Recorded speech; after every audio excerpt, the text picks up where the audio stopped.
Hi guys, classic TV series review.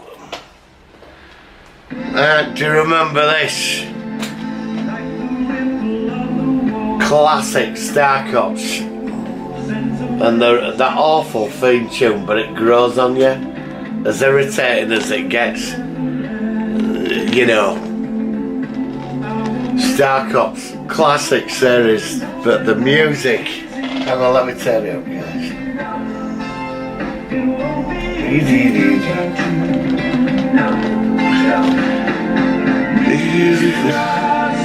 Star Cops, classic. Oh yeah, sheer classic. Right, let's get David Calder, Brian Boucher, Nathan Spring, all of it, Kenzie.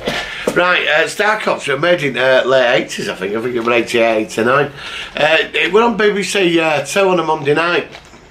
Monday or Tuesday night, I came across it accidentally. I think it just started and I thought, this is different, what's this? And the music, at first I didn't know what it was, you know, with Moon and Footprint and that weird song. And I mean, great graphics. And it was about this guy called Nathan Spring who got absconded to the International Space Force, Police Force, because mankind were just setting out. They had a colony on Mars. I think they had one on Titan as well, not too sure. So it's mentioned, I think. And but they had a moon base and hundreds of space stations. But I think there were over like 3,000 to 5,000 human beings out in space working, and so there were, obviously with the population going more out into space to seek the fortune, they had to bring law and order, and it was just mainly the Star Cops were just volunteers, but I think there were problems, and there were a lot of politics in this with America and Russia. Cold War was still sort of going on, and they all had space stations, but the Star Cops were the European thing where they worked in between all the politics. They maintained law and order out in space. And Nathan Spring, he gets he's in a crime, his partner gets killed and all this, and it's all a big political setup to get him. Well, no, that's another episode, but he ends up becoming in charge of them and he starts organising them, and he's not into well, he's got no choice, he can't get his old job back, so to get rid of him because he's that good, and he starts turning them into a decent force. A lot of corruption when he gets up there, and he shacks all the bad ones in. And this way you come into Kenzie, and Kenzie's really cool. She's this Australian, and she really gets up him, you know, she annoys him, but she's been up to a bit of corruption. But she proves herself, and she's trying to sell a laser gun, you know, because they haven't got the gun, they start getting armed, and Nathan Spring wants to put cops on all the space stations around Earth and out beyond Earth, and he gets that, and he's the headquarters on the moon, and then he's looking at expanding to Mars, putting more police officers out there. But he's very strict, and he don't mess about with the politics. He cuts through it all, and then there's the English fella, is it Colin he's called, forgot his second name, he's a great character, he's a bit of a brute. He recruits him from Earth because he gets him when his girlfriend got killed by British Secret Service, because they're trying to get on board this American stage to see what they're up to. A lot of politics going on and corporate stuff. Now the thing is, when Brian Croucher wrote this, really clever stuff, because the effects were state of the art at the time.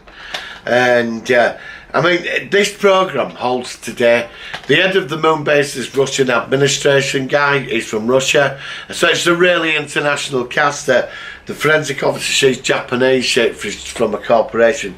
I mean, they've even got Box, who's like Alexa, you know, like, but I mean, that's Box. You know, Alexa? Hello? Hi there. How are you today? Alexa, how are you today? You caught me in a daydream. I was in an old western, sitting on the bar of a saloon, singing songs and telling jokes. That's okay, Alexa. Stop. I'd shout, "Howdy!" And they'd look at me and say, "What the heck is that contraption?" I will say, Alexa, do you love me? I don't have human love figured out quite yet, but I've been listening to Barry White non-stop. Okay. So far I've learned it's my first, my last, nice. my everything. Oh, okay, right. Anyway, back to Star Cops. So that's like box. So like we have the equivalent boxes like this. You can lock into any computer system. It's one of a kind. And get all information and stuff. So I mean, you know, a lot of things in this programme sort of comes quite true today, you know, with the technology and stuff. But the stories is very clever. It's like cutting edge crime. It's like the new crime of the future that's coming in, which is sort of really interesting. I mean, this only got 9 episodes and they pulled the plug. There was a 10th episode planned. Is it? Yeah, it's 9. 1, 2, 3, 4, 5, 6, 7, 8. Yeah, 9. I think it was 9 episodes. I think there was a 10th one planned and it got pulled. They just pulled it. BBC with them upstairs at that. This was a time when BBC were really annoying. When, you know, you get something it's getting a following, because it would get people watching it, but they didn't show it the respect it deserved. And they put a lot of money into this. The storylines were just brilliant. Now I remember when I got this on VHS years ago, and I got the patch. Came with the VHS, the Moonbase, Star Cops Moonbase, and I don't know where the bloody patch is, because I did think about cosplaying Star Cops, and I've copied a few badges. I thought about getting the blue thing and getting the patches on and cosplaying Star Cops, but I don't think the younger generation will know what Star Cops is.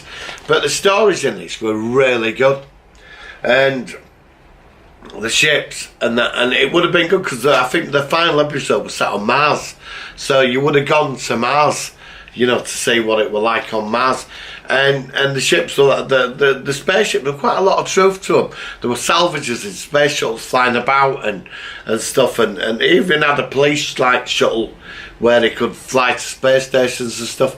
But really good. But there were a lot of governments didn't like the Star Cops because they wanted to shut them down, and you got into all this every week, these like conspiracies and things going on. I mean, there were even mafia involved in one episode where they were sneaking plutonium back to Earth from the moon. I mean, yeah, it was really good. Excellent. I mean, I love the moon buggies and the model effects and everything, which is great.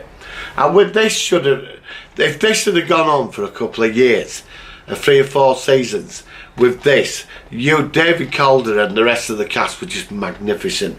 This would have been, I think, up there with Doctor Who.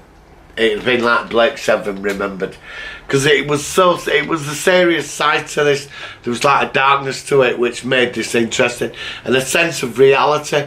I mean, one of my favourite episodes where they find alien life on Mars, and it's all a conspiracy by these museums to make even more money about smuggling drugs from Mars, and so they plant this old Inca thing on Mars and make out found on Mars.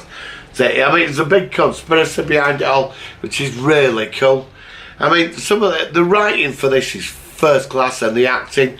Farouk, a second in command, really good character. He's not in the final episode because he got flu, he got measles, so he's not in the final episode. So they sort of rushed it.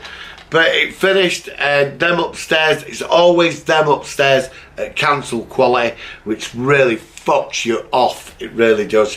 Star Cops, now, I've looked for this on DVD. I'm lucky I picked this up pretty cheap in Computer Exchange, would you believe it or not. But this thing, I've seen this going 40-50 quid on eBay, and I think it's a bit overpriced, I really do, but the people sell it. So I'm going to keep my copy of this.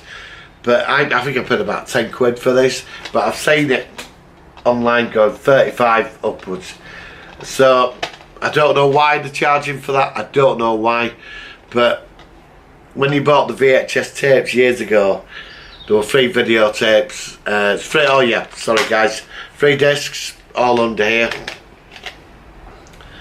And that's it, but there's some great extras, documentaries, making all the special effects, well worth it, but I won't pay 50 quid for it. I'll pay about 20, which I think is worth it. So, obviously guys, recommend this. Now the beauty is, and I will say this, all this is on YouTube. So just type in Star Cops, and it's on YouTube. But I think as a collection for myself, I think you've got to own this on DVD. Something I'm very proud to have.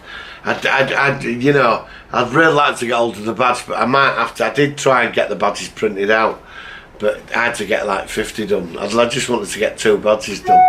So I looked at this thing, and I had to get 30, 40 badges done, so it wasn't, I just want 2 doing.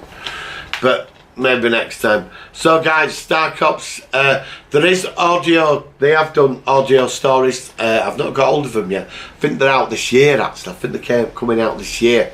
Or last year. Sure it's this year. They got the cast and crew together to continue this on, so I'm looking forward to getting hold of them. And the music thing, I don't know the hell the music's got to do with this. It's completely irrelevant, but it has that effect. It belongs to it, it's part of it. It's like Enterprise. If you either love the theme or you hate it, do you know what I mean? So please give this video a like, guys. Give us a shout, give us a like, and I'll see you on the next review. Have a great week, guys. The flu's going and my voice has changed. Do I sound northern? I don't know. Live long and prosper, guys.